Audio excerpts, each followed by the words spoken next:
2 ወይም 3 ዲግሪ ከምትማሩ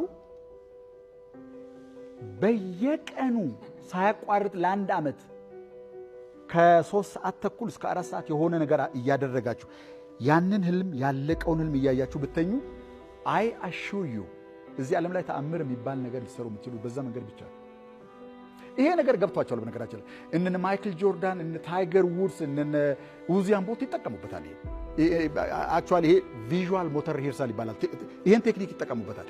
የአርት ሰዎች፣ በተለያየ ሙዚቃ መሳሪያ ላይ ትሬን የሚያደርጉ ሰዎች፣ ሩጫ የሚሮጡ ሰዎች፣ ጂምናስቲክስ የሚሰሩ ሰዎች በውስጣቸው ነው የሚጨርሱት ፓተርን። ያንን ያለቀውን ነገር ነው ስጋ ላይ የሚገልጡት። ልምምድ ብቻ አይደለም፣ አካላዊ ልምምድ ብቻ አይደለም። ቁጭ ብለው ወደ አልፋ ይወርዱና የሚፈልጉትን ፕሮግራም ማንነታቸው ውስጥ ያሰርጻሉ። ያ ውስጥ የገባው ነገር በተአምር አለመውጣት አይችልም። ያ የገባው ነገር ነው። የትኛውም ነገር ነው ያልኳቸው ያለው ጥሩም ነገር መጥፎም ነገር።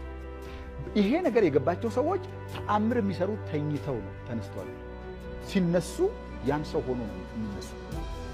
በምንም አይነት የጉልበት ስራ ያንን አይነት ውጤትና ማንነት ልታመጣው ስትተኙ ብቻ። አሁን እንግዲህ ይሄንን ሆን ብለን ከተጠቀምንበት ተአምር እንሰራለን። ሆን ብለን ካልተጠቀምንበት ግን አሰስገሰሱን ስንሰበስብ እንውልና የማንነታችን አካል አድርገን ጧት አብረን እንነቃለን። በደጋግሜ እገልጸዋለሁ ይሄን ነገር።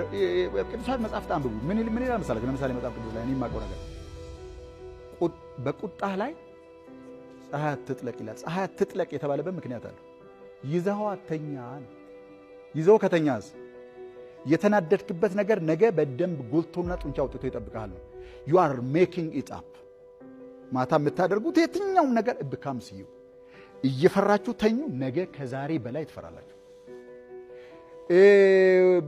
የሆነ ጥሩ ያልሆነ ስሜት የሚፈጥር እያስታወሳችሁ እየከለሳችሁ ተኙ፣ ከጠበቃችሁት በላይ ከፍቶ ይጠብቃችኋል አለቃችሁ።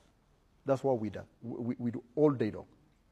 ስለዚህ ከመተኛታችን ቀድመን የምናደርገው ነገር ተጨማሪ ገንዘብ አያስፈልገንም፣ ተጨማሪ ጊዜ አያስፈልገንም፣ ኢንቨስትመንት የለውም። በዛ ሰዓት የምናደርገው ነገር ዲሲፕሊን ስለሚጠይቅ ብቻ ህይወቱን እንደሚለውጥ እንኳን ያወቀ ብዙ ሰው ይሄን ነገር አያደርገውም። ከዚህ በላይ እንግዲህ ማስረዳት በጣም አስቸጋሪ ነው።